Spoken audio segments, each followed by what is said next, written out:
pagi dan salam sejahtera.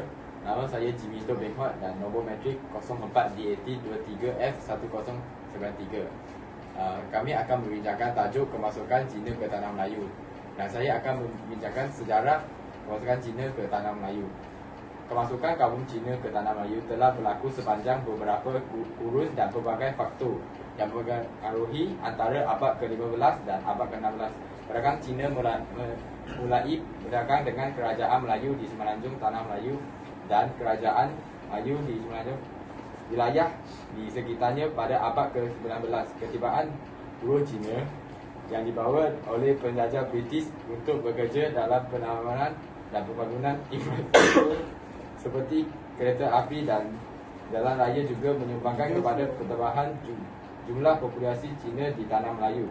Selain itu, peristiwa seperti migrasi ekonomi dan politik dari Cina juga menjadi faktor yang menyebabkan kedatangan lebih ramai orang Cina ke Tanah Melayu. Misalnya, semasa zaman dinasti Ming dan Qing di China, beberapa orang Cina berhijrah ke Tanah Melayu mencari peluang ekonomi yang lebih baik untuk melarikan diri dari peperangan dan kestabilan politik di China. Pada masa kini, keturunan Cina di Tanah Melayu menyumbangkan kepada berbagai aspek kehidupan ekonomi, sosial dan budaya di Tanah Melayu. Ini termasuklah dalam bidang perdagangan, perniagaan dan pendidikan dan kebudayaan. Ini adalah penekanan saya. Selamat pagi, nama saya adalah Guru Mengenal Melaki Chandran. Nombor metrik saya 04 DPT23F1096. Tajuk saya pada hari ini adalah perkembangan ekonomi yang pesat di Tanah Melayu. Keperluan tenaga buruh bagi menjayakan perusahaan biji timah ialah salah satu faktor yang menarik. Di samping peluang-peluang perniagaan yang banyak dan boleh diterokai, khususnya di kawasan bandar, peluang untuk mengerjakan pertanian di bawah. Sistem Kangchu di Johor telah mengalahkan lagi kemasukan orang Cina. British mengalahkan kedatangan orang-orang Cina dengan menyediakan pelbagai kemudahan seperti subsidi tambang dan sebagainya untuk memenuhi keperluan tenaga buruh yang banyak. Pembentukan negara-negara Melayu Persekutuan telah menjamin lagi kestabilan politik di Tanah Melayu.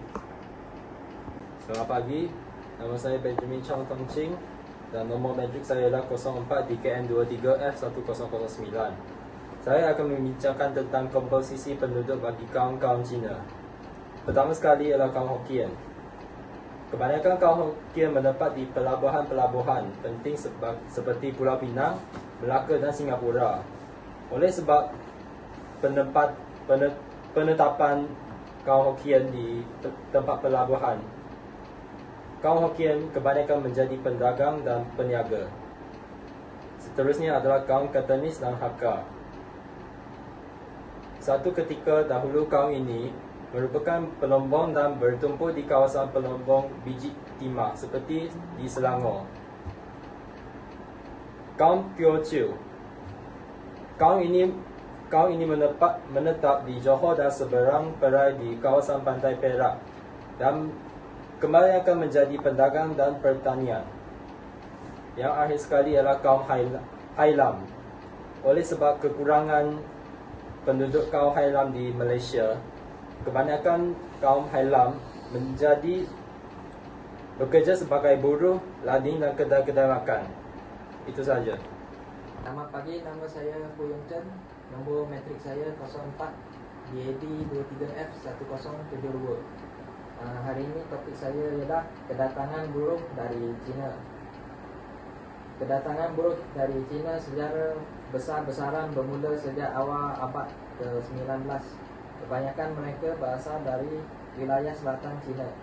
Kerajaan British di Tanah Melayu telah mewujudkan jawatan pegawai pelindung buruh dari China pada Mac 1872.